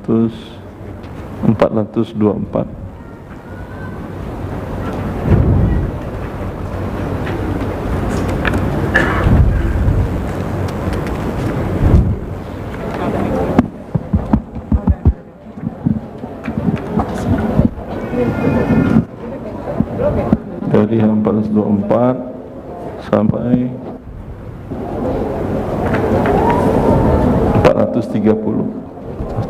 Ada 6 halaman. Oh iya Ustaz. Cukup jelas di sana. Maksudnya bukan kalau tunai sekian, karena Anda akan menjual. Ini motor kalau tunai saya jual 17, Anda beli tadi 15. Kalau bayar nyicil, berapa lama nyicil? Setahun kata dia. Saya jual 18 atau 19. Dia setuju. Berarti ini dua harga apa satu harga? Satu. Dua penawaran atau tiga penawaran harga, tetapi bersepakat dengan satu harga. Tidak termasuk dalam larangan hadis tadi. Iya. Allah Ta'ala. Terima kasih Ustaz. Jazakallahu khairan. Allah atas jawabannya. Assalamualaikum warahmatullahi wabarakatuh. Assalamualaikum warahmatullahi wabarakatuh. Semoga Allah memberkahi Ustadz dan jamaah sekalian yang hadir di majelis ini. Allah. Pertanyaan Ana menjual rumah warisan dari ayah Ana. Siapa? Warisan dari ayah. Ana menjual rumah warisan dari ayah. Ya. Sudah diiklankan sejak tahun 2015. Di tahun 2019 sudah ada pembeli. Kemudian 2015 diiklankan. Ya, 2019 sudah ada pembeli. Selama 4 tahun diapain? Diiklankan saja Ustaz, tapi belum ada pembeli. Baru sekarang alhamdulillah dapat pembeli. Enggak, sebentar. Selama 4 tahun tadi diapain? Dikosongkan Ustaz. Hanya diiklankan saja, tidak Tidak ditempatin atau disewakan? Enggak boleh. Ini nikmat Allah, enggak boleh disia-siakan. Orang susah dapat tempat, Anda rumah Anda kosongin. Iya Ustaz. Kalau nggak ada yang mau nyewa dengan harga yang disepakati, harga turun dikit lebih baik. Tidak ada juga, ya udah tempatnya aja gratis, yang penting bersihin. Dapat pahala kan Anda? Berarti kalau untuk kesalahan, berarti yang sebelumnya Anda lakukan ini kesalahan ya Ustaz ya, 4 tahun menganggur dalam tanda kutip. Taubatnya bagaimana Ustaz? Bertaubat kepada Allah, minta ampun. Baik. Kemudian kan sudah ada pembeli di tahun ini 2019. Di dalam draft pra pengikatan jual beli PPJB itu dituliskan nominal harga rumah yang tidak sama dengan harga yang sebenarnya disepakati antara saya dengan pembeli, karena pembeli ingin mengecilkan pajak dari kesepakatan bersama, maka pajak penjual dan pajak pembeli semua ditanggung oleh pembeli. Maka pembeli bersepakat dengan notaris juga untuk merubah nominal harga rumah yang dicantumkan dalam draft PPJB. Nah, yang seperti ini hukumnya bagaimana? Kemudian pembeli ini, Allah Ta'ala alam, ini jelas bohong namanya kan ya. Jadi apa yang seharusnya kami lakukan bagaimana Ustadz? Tanyalah kepada notarisnya, ada nggak solusi yang lebih baik, yang legal diakui oleh negara? Saya sudah tanyakan, apa ada solusi lain untuk mengecilkan pajak? Dari pihak notaris tidak ada, selain dengan mengubah nominal harga. Begitu Ustaz. Ini kan bohong. Lebih baik Anda tidak mau berbohong. Udah tuliskan aja apa adanya ya. Kalau bila dituliskan apa adanya, konsekuensinya pajak yang akan ditanggung oleh si pembeli ini akan sangat besar karena menanggung 2 pajak sekaligus, 3 bahkan 3 pajak sekaligus, pajak balik nama waris, kemudian pajak penjual dan pajak pembeli, dan kemungkinan si pembeli ini akan sangat terberatkan dengan hal ini. Dari nominal harga yang dicantumkan di PPJB itu sudah lebih dari harga NJOP, Ustadz. Jadi rumah ini terjual dengan harga 2 kali lipat dari harga NJOP dan dicantumkan di PPJB harga yang sedikit lebih tinggi dari NJOP tapi jauh lebih rendah dari harga asli yang kami sepakati. Tapi secara harga NJOP sudah melebihi. Begitu. Dan dari notaris sendiri tidak ada solusi lain untuk mengecilkan pajak selain dengan memanipulasi nominal harga rumah ini. Begitu. Nah, jadi bagaimana Ustadz untuk PPJB-nya bagaimana? Kemudian Wallahu a'lam. Anda sepertinya ingin saya mengatakan udah berbohong aja lah kamu adalah ya, enggak. Iya, saya juga bingung Ustadz karena ini bukan hanya ahli warisnya, bukan cuma saya. Ya, Anda sampaikan ya udah kalau ahli waris yang lain tidak mau ya Anda kan harus tanda tangan kan ya? Iya, jadi saham saya di dalam pembagian waris ini saham saya hanya 20%. 80% saham saudara saya. Dan saya sudah sampaikan. Iya, Anda dapat dosa 20%. Iya Ustadz, makanya jadi saya ini bingung Ustadz. Jadi bagaimana yang kecuali Anda tidak tanda tangan nggak ada masalah. Dan kalau saya tidak tanda tangan di PPJB begitu Ustadz. Di mana? Di AJB tidak tanda tangan. Iya. Di AJB-nya tidak tanda tangan nggak ada masalah. Sebenarnya tidak mungkin Ustadz karena untuk pengurusan balik nama waris salah satu seluruh ahli waris harus menandatangani. Dan di dalam pengurusan surat-surat balik nama waris itu pasti dicantumkan nominal harga penjualan. Walhasil mintalah keteguhan hati kepada Allah. Jelas saya nggak mungkin mengatakan boleh Anda berbohong. Iya Ustadz, Ana paham. Dan jadi untuk yang Ana pribadi, jadi Ana tidak tanda tangan begitu Ustadz yang apa namanya. Nah, kalau Ana tidak tanda tangan kan berarti akan konflik Anda dengan begitu. Anda jualnya saham Anda ke abang Anda udah selesai. Pertama Anda buatkan akta notaril antara Anda dengan abang Anda jual saham Anda ke abang Anda. Tanggung pajaknya oleh Anda nggak ada masalah. Bagaimana Ustaz? Afwan, Karena Anda punya saham 20%. Iya. Jual saham Anda ini ke yang punya saham mayoritas saudara Anda. Jelas? Jelas sampai di situ jelas. Tanggung kemudian pajaknya oleh Anda, berarti Anda jualnya lebih murah. Enggak Ustaz, jadi untuk pajak Sedengar dulu saya katakan. Iya, afwan Ustaz. Ya, yang antara Anda dengan abang Anda dengan nilai real dan pajaknya Anda yang nanggung. Selesai. Paham nggak sampai di sini? Paham Ustaz. Berarti nanti yang akan menjual kepada orang itu abang Anda sendiri, Anda nggak perlu tanda tangan lagi. Iya Ustaz. Cuma sebelum proses penjualan ke pihak yang baru ini akan beli ini kan terlebih dahulu rumah atas nama ayah itu harus dibalik nama dulu. Sudah balik namakan ke nama abang Anda yang. Nah, ya dalam proses balik nama itu harus ada tanda tangan juga dari ahli waris yang lain untuk dibalik nama ke itu saja dari nama ahli waris. Iya, ketika balik nama tadi, balik nama ke nama abang Anda yang bersikeras tadi dan jual saham Anda ke dia di bawah tangan. Nah, di dalam surat pengurusan balik nama itu dicantumkan juga Ustadz nominal harga penjualan. Jadi ada 2 surat yang diurus, surat balik nama waris dan surat jual beli. Yang dalam hal ini baru sampai dalam tahap PPJB. Nah, untuk yang surat balik nama Wallahu alam Ibu. Habis ilmu saya. Iya Ustadz, Anda juga bingung. Hanya segitu ilmu saya bisa saya. Ya baik.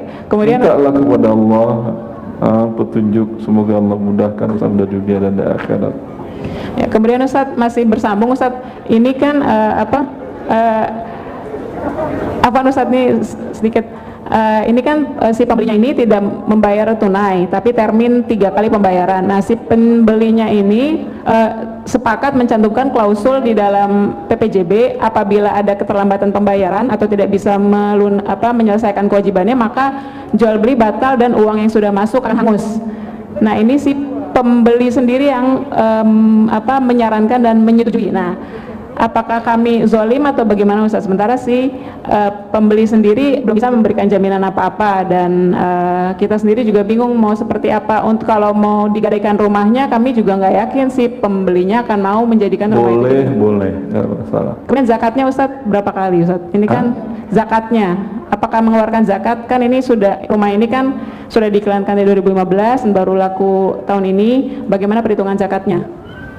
Zakat itu ada untuk zakat perniagaan. Tidak setiap menjual barang niaga. Apa itu definisi niaga? Anda menjual untuk mendapat pertambahan harga dari harga beli. Itu dia yang dagang. Kalau ini Anda yang penting uangkannya, baik harganya sama dengan harga pasar ataupun di bawah harga pasar, iya atau tidak? Paham maksud saya, Ibu? Tidak paham Ustaz. Tidak ada zakat, udah. Tidak ada zakat? Tidak ada zakat.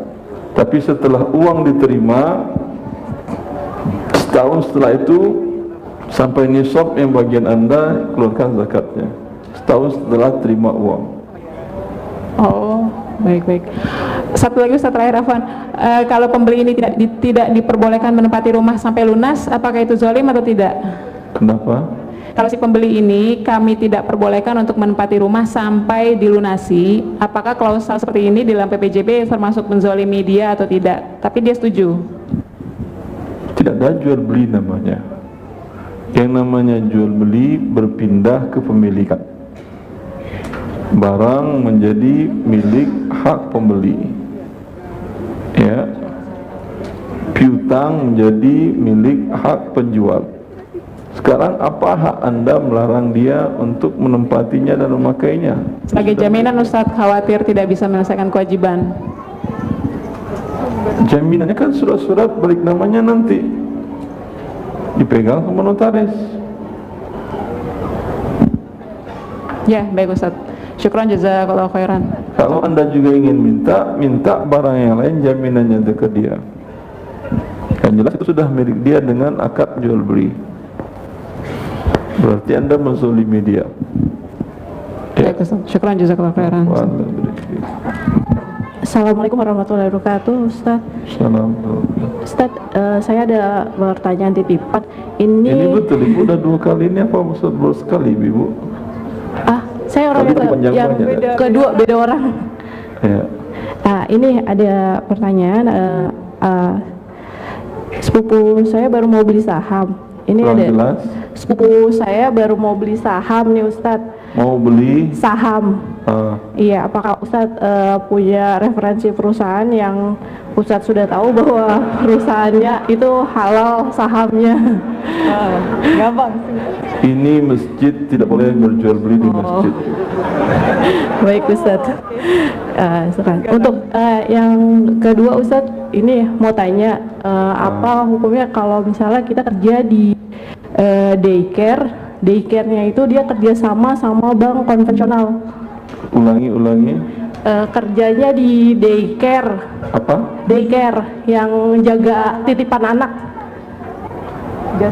Jasa penitipan anak, Ustaz. Tadi care tadi apa? Iya, daycare, jasa penitipan anak. Daycare. Jasa penitipan anak. Ya. Bahasa Indonesia saya paham. Iya, maaf. Tadi saya nggak mengerti itu. Iya, jasa penitipan anak ini kerjasama dengan bank konvensional. Kerjasamanya dalam bentuk jasanya, dia manajemen serta SDM-nya dari yayasan itu, terus untuk fasilitas operasionalnya dari bank konvensional. Maksudnya fasilitas apa? Jadi kayak tempatnya, peralatannya, semua barang-barangnya dari bank konvensional. Hadiah atau kredit? Emang mereka yang sudah siapkan. Mereka yang sudah siapkan. Jadi dari yayasan ini dia hanya kayak mengelola untuk manajemen sama SDM-nya yang ngajarnya dan berarti mainan anaknya ada di situ, mari Iya. nabung di bank riba X gitu. Iya. Iya, pokoknya ada beberapa mainan, semua fasilitasnya semuanya dari bank konvensional tersebut. Kalau tidak ada iklan ribawi, karena anak-anak ini terpapar ribawi sudah semenjak bayi, kan kasihan. Bedongnya pakai bedong ada cap banknya, Enggak, jadi gini ada Ustaz. lambang banknya, kan kasihan. Jadi Anak bisa terpapar riba. jadi yang di daycare ini emang anak yang ibunya hanya bekerja di bank itu. Gitu, Ustaz. Suruh ibunya berhenti dulu dari sana, baru tanyakan ke saya. Kalau kerja di daycare itu hukumnya gimana, Ustaz? Haram. Gajinya halal atau haram gitu? Haram. Haram. Kalau Gitu. belum tahu sekarang ya kemarin Iya. Jadi haram ya Ustaz ya untuk kerja di daycare. langsung resign. Iya, haram. Ya ada. Syukran Ustaz. Jazakallah khair. Assalamualaikum warahmatullahi wabarakatuh. Assalamualaikum warahmatullahi wabarakatuh.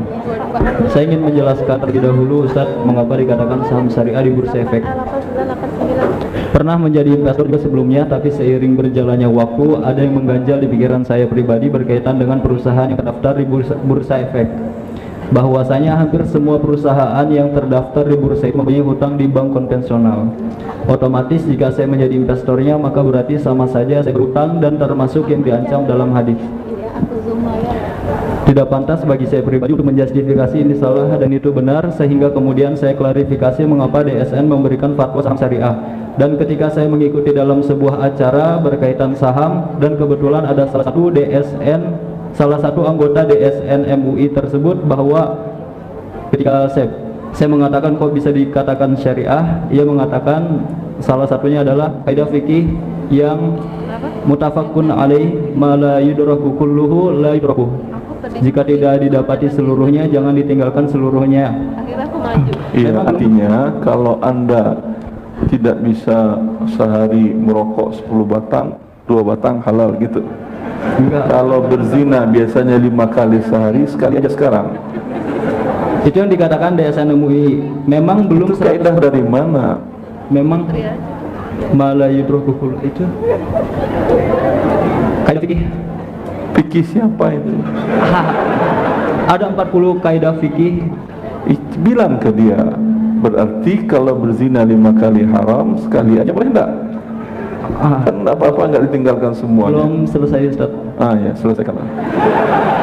Memang belum 100% syariah, akan tetapi memang belum 100 syariah tapi akan 100 dengan secara tahap ujarnya. Udah berapa lama ini? Sejak tahun 92 syariah itu, sekarang sudah 2019. Sudah berapa puluh tahun itu?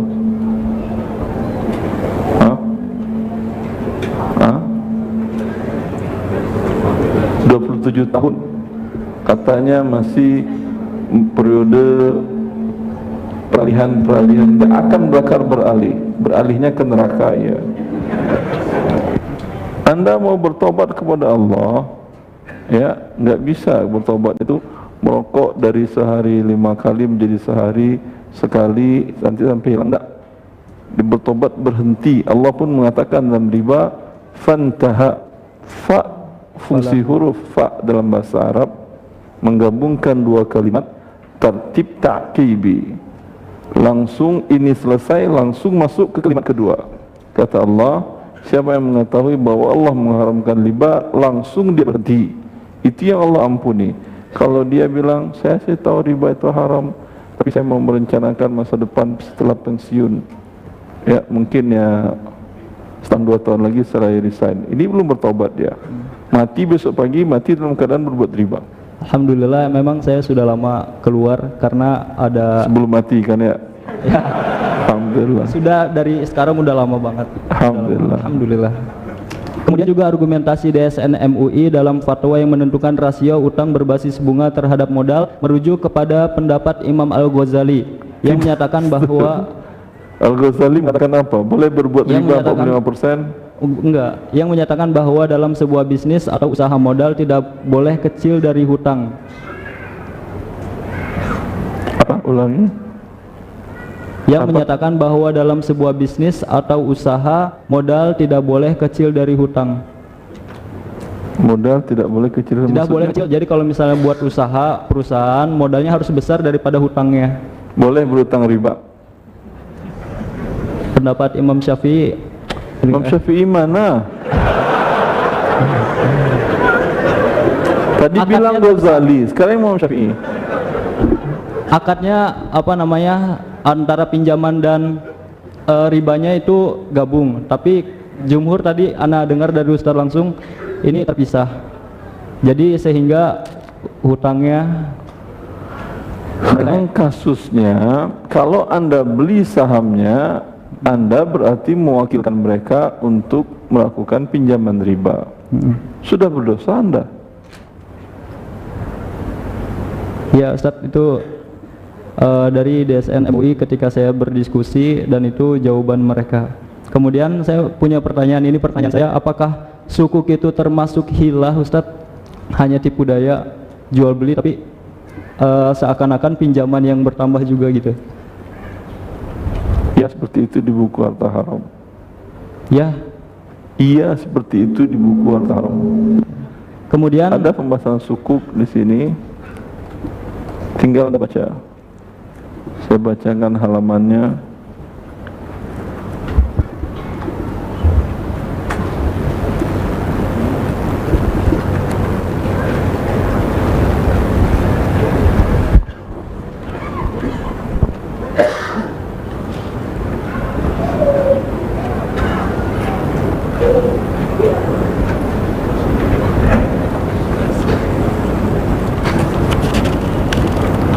.502 sampai 509. 7 halaman. 52 sampai 509. Baca di situ ya. Kemudian satu lagi Ustadz, dalil misalnya kita udah bertaubat nih daripada pekerjaan yang haram, kemudian uangnya bertumpuk-tumpuk, banyak bertumpuk. Maksudnya banyak mungkin 100 juta. Nah, saya ingin menanyakan, kita berhak mengambil kebutuhan pokoknya selama 1 tahun. Nah, dalil daripada pengambilan selama 1 tahun itu saya ingin mengetahui dalilnya Ustaz. Baca buku haram dari awal sampai akhir, dah temukan insyaallah di sana dalilnya.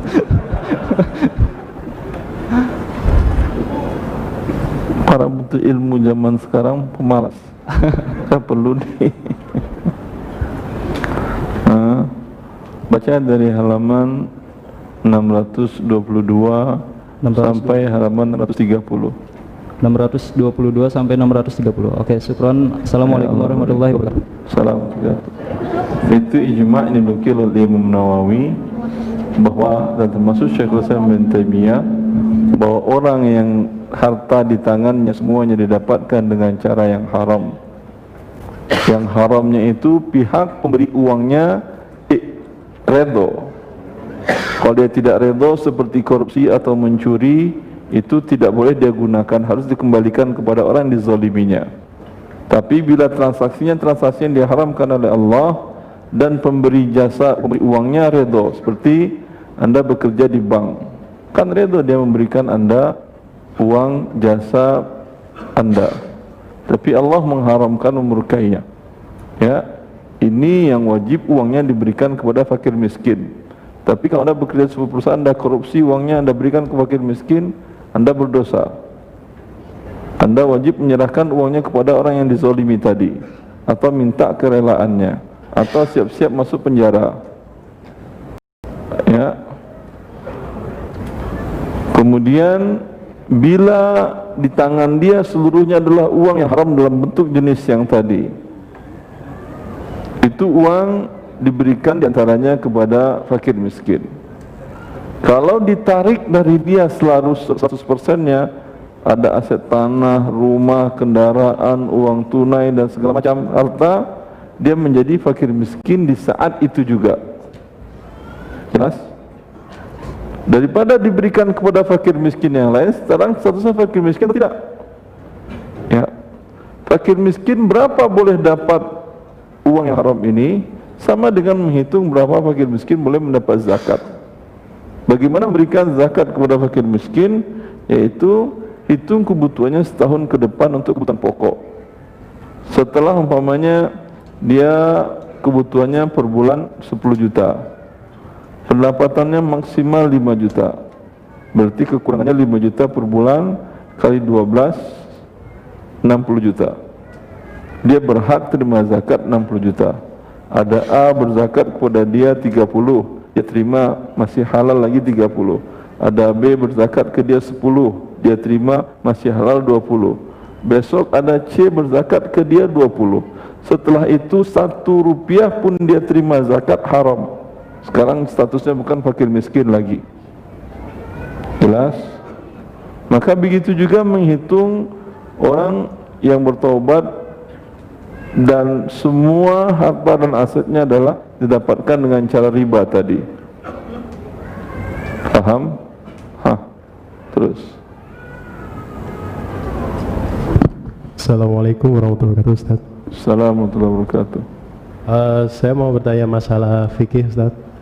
Jadi ada kasus di tempat pekerjaan saya bekerja di kantoran, yang kadang kita keluar ke site atau ke luar kantor lah ini, Ustaz. Kadang dalam satu kegiatan itu melebihi jam kerja kita yang ditentukan oleh perusahaan. Katakanlah 2 jam, 3 jam, dan itu umumnya itu dianggap lembur, Ustaz. Tapi dibayar oleh perusahaan. Kadang perusahaan itu, ini menurut info teman-teman Ustaz ya, itu nggak dianggap. Nah, tidak dibayarnya. Tidak dianggap lembur, dihanguskan aja gitu, Ustaz. Dihanguskan, jadi nggak dianggap. Ketika kita siapa ACC, yang dihanguskan? Nggak cair gitu, Ustaz. Yang dihanguskan siapa? Maksudnya lembur yang kita ajukan tidak di ACC karena dianggap kayak nggak lembur aja gitu, Ustaz. Dan nanti di akhirat terima ya lemburannya. Nah, yang saya mau tanyakan, Ustaz, beberapa info dari teman itu mereka mengakali karena mereka merasa ini haknya dia, dimasukkan ke hari yang lain tapi yang dianggap lembur. Misalnya hari Senin lembur 2 jam, hari Rabu lembur 5 jam. Agar 2 jam nanti ini cair, dimasukkan ke hari yang Rabu, Ustaz. Jadi yang mulanya 5 jam itu diperpanjang jadi 7 jam. Ini bagaimana, Ustaz? Bohong apa tidak dia? Ya itu, Ustaz, saya bingungnya di situ. Maksudnya ini kan hak kita sebagai pekerja. Saya tidak mungkin mengatakan bohong boleh. Rasulullah mengatakan iyyakum wal kadzib. Ya, tapi Anda ambil sanpas pengetahuan dia tanpa berbohong boleh. Tapi saya khawatir Anda dilaporkan ke polisi. Namanya Anda bawa laptop nih sama nih dengan nilai lemburan saya. Anda jual ke pasar. Besok Anda datang ke polisi. Ya. Dalam Islam kalau suami istri boleh. Seperti Hindun mengadukan suaminya Abu Sufyan kepada Rasulullah SAW. Ya Rasulullah, fa inna Abu Sufyan rajulun syashih yu'tini ma la yakfi li wa li iyali afa akhudhu min malihi qala khudhi ma yakfiki wa waladaki. Hindun mengatakan, ya Rasulullah, Abu Sufyan orangnya kaya tapi pelit. Dia memberi nafkah untuk saya dan anak-anaknya tidak cukup untuk kami. Apakah boleh saya ambil dari hartanya? Kata Rasulullah SAW, ambil untuk kecukupanmu dan anak-anakmu. Itu kalau aman. Ya, kayaknya nggak aman sih, Ustaz. Ya. Nah, itu perusahaan jadinya, ya kita karyawannya kayak. Ya udah, di akhirat aja yang lebih aman. Akhirat aja, Ustaz. Berarti kita harus ikhlas karena Allah aja, Ustaz, ya. Kalau ikhlas dapat pahala doang, kalau di akhirat Anda dapat itu lembur. Nah. Nah, Ustaz, pertanyaan kedua masih berhubungan dengan pekerjaan saya. Jadi ada info dari teman-teman saya yang sering keluar kota untuk sebuah pekerjaan. Mereka berhubungan dengan PT-PT yang lain, klien dari PT saya, yang kita melakukan proyek mereka. Kadang di situ diberikan seperti uang entertain gitu, Ustaz. Seperti makan atau ajak makan bersama atau bagaimana, entah tujuannya mau mensuap atau gimana, saya nggak tahu. Cuman saya mau tanya, nasi begitu? bukan menyuap Ustaz, tapi rasuah ya. Jadi saya mau tanya Ustaz, bagaimana kita menentukan sebuah pemberian itu bisa menjadi suap? Takutnya entertain ini jadi suap nih, karena sedikit terpaksa juga gitu teman-teman. Tanyakan ke perusahaan Anda, kalau mereka ngasih saya makan siang boleh nggak? Kalau mereka bilang boleh, tapi besok makan siangmu dipotong gajinya. Wah. Berarti kan tidak boleh berarti. Iya, nggak boleh. Jangan lakukan. Kalau tetap lakukan berarti haram. Berarti, tapi kita termasuk ngasih suap nggak sih Ustaz? Karena kan dalam hadis disebutkan Anda yang ngasih atau yang makan? Saya ngasih juga makan juga sih. Berarti Anda pemberi juga, penerima juga. Iya. Kalau Rasulullah mengatakan pemberi dan penerima masuk neraka, berarti 2 kali Anda masuk neraka. Naudzubillah Ustaz. Alhamdulillah. Yang satu sebagai pemberi, yang satu sebagai penerima. Ya itu. Jangan lakukan, bertobat kepada Allah SWT. Rezeki bukan dengan cara yang haram kita dapatkan. Berarti ketika kita diminta seperti itu, niat kita biar aman apa? Sedekah apa? Bila sedekah, jangan diterima dan jangan diberikan. Jelas? Ya, jadi kita kasih aja gitu ya. Kita kasih uang itu aja ya. Maksudnya gimana Ustaz? Jadi hal ini itu kenapa dikasih uang dia? Karena hal ini sangat susah untuk dihindari Ustaz. Maksudnya tidak ada yang susah dihindari. Ya, yang susah itu menghindari neraka, itu ya susah. Rasulullah SAW mengatakan ketika beliau dengan di hadapan para sahabatnya mendengar suara dentuman. Kata Rasulullah SAW, itu batu yang dilemparkan 70 tahun yang lalu sekarang baru jatuh ke dalam dasar neraka sampainya. Kalau Anda masuk ke dalam neraka pasti gak bisa keluar lagi. Walau pakai rasuah, gak ada malaikat yang mau terima rasuah. Naik Anda ke atas 70 tahun, itu yang susah. Nolak itu gak ada yang susah. Nolak untuk tidak memberikan rasuah, untuk tidak menerima rasuah, tidak ada yang susah. Saya kira bukan Anda saja yang menghadapi yang seperti ini. Hampir semua kita menghadapi seperti ini. Saya dosen juga menghadapi yang seperti ini. Ya. Baik Ustaz, syukran jazakallahu khair nasihatnya. Assalamualaikum warahmatullahi wabarakatuh. Bismillahirrahmanirrahim. Assalamualaikum warahmatullahi wabarakatuh. Assalamualaikum warahmatullahi wabarakatuh. Semoga Allah memberkahi Ustaz dan memberkahi kita semua yang hadir di sini. Begini Ustaz, saya join bisnis bersama dengan teman, yang mana di dalam bisnis itu ada memproduksi hijab atau kerudung fashion atau tidak syar'i. Kerudung fashion tapi tidak syar'i? Iya, tidak syar'i Ustaz. Pertanyaannya, bagaimana hukum menjual kerudung atau hijab seperti itu Ustaz? Tentu tidak boleh Ibu menjual sesuatu yang tidak syar'i. Terkesannya kerudung menutup aurat tapi tidak menutupi aurat. Kayaknya tidak boleh menjual. Apakah nanti bisa akan mendapatkan dosa jariah Ustaz? Mendapatkan dosa menjual kerudung. Maksudnya kalau tetap dijual akan mendapatkan dosa jariah juga nggak Ustaz? Wallahu ta'ala alam. Yang jelas dosa jual barang dipakai untuk maksiat, iya.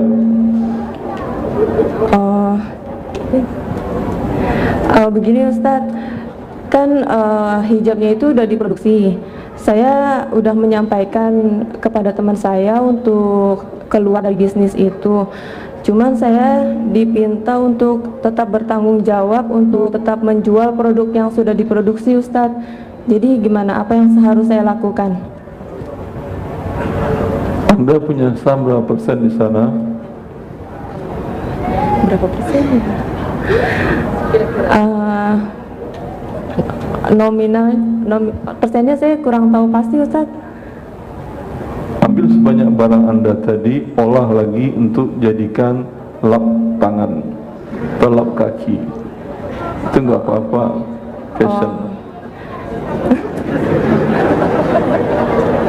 Jadi saya ambil barang yang diproduksi sebesar nominal modal saya, terus saya jadikan yang lain gitu ya Ustaz? Iya, jadikan hal yang mubah. Siapa nanti tahu, wah ini bagus ini kata. Jadi mahal harga lap kaki fashion. Oh baik Ustaz, terima kasih, jazakallah khairan. Allah yang baik. Assalamualaikum warahmatullahi wabarakatuh. Assalamualaikum warahmatullahi wabarakatuh. Assalamualaikum warahmatullahi wabarakatuh. Assalamualaikum warahmatullahi wabarakatuh. Semoga Allah memberkahi majelis ini dan seluruh umat muslim. Allahumma amin. Ustadz, jadi ini ceritanya sepupu saya adalah seorang istri yang berhenti bekerja karena ingin lebih mengurus suaminya seperti itu. Kemudian baru-baru ini dia mengetahui kalau ibunya itu memiliki hutang terhadap rentenir.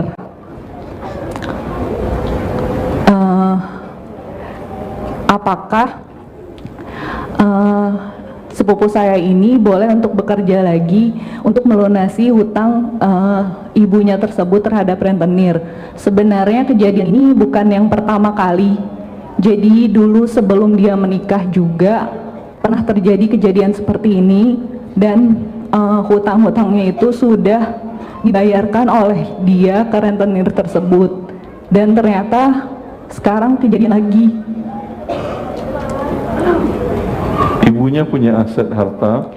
Punya, dan sudah maksudnya berusaha dijual, cuman kan kalau jual kayak tanah atau rumah gitu Ustadz, itu waktunya nggak bisa dalam kurun waktu yang cepat. Minta kepada Allah, kalau Allah berikan rezeki tidak ada yang susah. Kalau misalnya istrinya ini sepupu saya ini maksudnya bekerja lagi, bagaimana Ustadz? Karena nggak akan bakal selesai, nanti ibunya ngutang lagi. Oke Ustaz, syukron. Bismillah, Assalamualaikum warahmatullahi wabarakatuh. Assalamualaikum warahmatullahi wabarakatuh. Ustaz, ada 3 pertanyaan tapi singkat-singkat. Yang pertama, waktu itu kami bertiga bikin sebuah bisnis, perusahaan telekomunikasi. Kemudian setelah berjalan 1 tahun, saya ada rencana melepas sebagian saham. Mau jual? Anggaplah waktu itu saham saya 200, kemudian saya jual 100. 200%? 200 juta. Kemudian saya mau jual. Persentasenya berapa? Presentasinya kurang lebih 15%. 15%. Nilai awalnya 200. Ya. Terus? Saya merencana jual separuh. Jual 100 juta. Anda terima persen tadi? 15%. Jual 7,5%. Betul. Terus? Kemudian apakah boleh nilai yang 100 juta tadi saya jual dengan harga 120 juta gitu misalnya? Boleh. Tadi kan di awal kita katakan boleh. Boleh. Ya. Sekarang, kemudian pertanyaan kedua, perusahaan ini banyak barangnya, kurang lebih ada 600 item. Di salah satu itemnya itu voucher game online. Itu boleh apa tidak, Tat? Voucher game online itu apa maksudnya? Jadi seseorang bisa memainkan suatu game, membeli voucher itu untuk kayak membeli apa ya, saldo gitu ya. Saldo untuk main game? Iya gitu kurang lebih. Gamenya game halal apa game haram? Game yang pasti game sia-sia. Hah? Game sia-sia. Saya ulang, pertanyaannya gamenya halal atau haram? Ana belum pelajari gamenya haram atau halal. Ada wanita terbuka auratnya? Ana belum pelajari, karena sendiri belum pernah main gamenya. Cuman Ana lihat di press list itu ada voucher game online. Berapa persen? Kecil, mungkin nggak nyampe 5%. Ya, berarti yang Anda jual ke orang tadi yang nilai yang halalnya saja. Nilai yang halalnya? Iya, Pak. 5% dari saham Anda, katakan ini tidak saya jual. Oh. Tapi saya lepas seluruhnya, tapi ini tidak saya nilai, tidak saya masukkan ke dalam nilai. Paham maksudnya? Iya, Pak. Nilainya tadi umpamanya 200 juta, 7%, 7,5% tadi kan ya? Iya. Yang ini ada 5% dari keseluruhan. Iya. Berarti 5% dari 75% berapa persen itu? 3,75%. Hah? 3,75%. 0,3 Kan Anda kan 7,5% sama. 7,5%, betul. 0,3 kan ya? Oh iya, 0,375%. 0,37. Ya. Anda katakan yang saya jual kepada Anda adalah 74 sekian persen yang saya jual dengan nilai sekian. Iya, tuh. Kenapa ada yang begini-begini, kan tertulis 7,5 ya? Karena 5% dari keseluruhannya adalah sesuatu yang haram. Ya. Artinya perusahaan itu tidak boleh menjual voucher game online ya, Tad? Tadi kan haram. Ya. Kemudian kita sebagai pemilik perusahaan apakah boleh memotong pajak PPh 21 atas penghasilan karyawan, Tad? Kemudian kita setorkan ke negara. Berarti Anda adalah penarik pajak. Ya, iya kan? Iya. Rasulullah sudah menjanjikan penarik pajak tidak masuk surga. Berarti solusinya kita naikkan ini tadi ya. Misal gajinya 4 juta, pajaknya 100.000, berarti kita tetap gaji 4 juta, 100.000 beban perusahaan gitu tadi ya. Suruh mereka yang bayar pajak sendiri, jangan Anda yang tarik. Oh, bisa. Bisa. Alhamdulillah kalau bisa. Ya, Tad. Sekarang Ustaz. Assalamualaikum warahmatullahi wabarakatuh. Kalau penarik pajak, mereka dapat gaji narik. Kalaupun masuk neraka, mereka kan sudah makan gaji. Kalau Anda tidak dapat gaji untuk narik, tapi dapat neraka saja. Assalamualaikum warahmatullahi wabarakatuh. Assalamualaikum warahmatullahi wabarakatuh. Sebelumnya saya ingin menanyakan dua hal. Yang pertanyaan pertama hanya sebagai pengantar. Kalau misalkan belum clear, baru lanjut ke pertanyaan kedua. Pertama untuk berapa menit lagi azan? Jangan panjang-panjang, cepat. Ya, untuk pertanyaan pertama, apakah benar Ustaz diperbolehkan bekerja di suatu perusahaan yang bergerak di usaha yang halal, namun memiliki pendapatan haram berupa bunga yang disimpan di bank, namun tidak melebihi 5%, dengan syarat dia tidak bekerja yang pekerjaannya terlibat langsung dengan transaksi ribawi, dan yang kedua dia mengakui bahwa perusahaan itu memang tidak sepenuhnya halal. Kan itu saja, yang 5% dari gaji dia berarti tidak halal, kan dibayar pakai bunga. Oh ya, sama yang ketiga, dia menyisihkan gajinya sesuai dengan porsi persentase pendapatan haram. Anda gaji kerja 100%, dapat gaji 95 mau? Kan 95% gaji yang halal, karena 5% adalah bunga. Kalau mau ya silahkan. Berarti tidak boleh 100%-nya, maka keluar saja dari perusahaan. Alhamdulillah, cari yang 100% halal. Oke. Syukuran Ustaz. Sudah jam 3. Semoga bermanfaat. Subhanakallah wa bihamdika asyhadu an la ilaha illa anta. Assalamualaikum. Assalamualaikum warahmatullahi wabarakatuh. Ibu, kita tutup ya Ibu, karena beberapa menit lagi azan asar.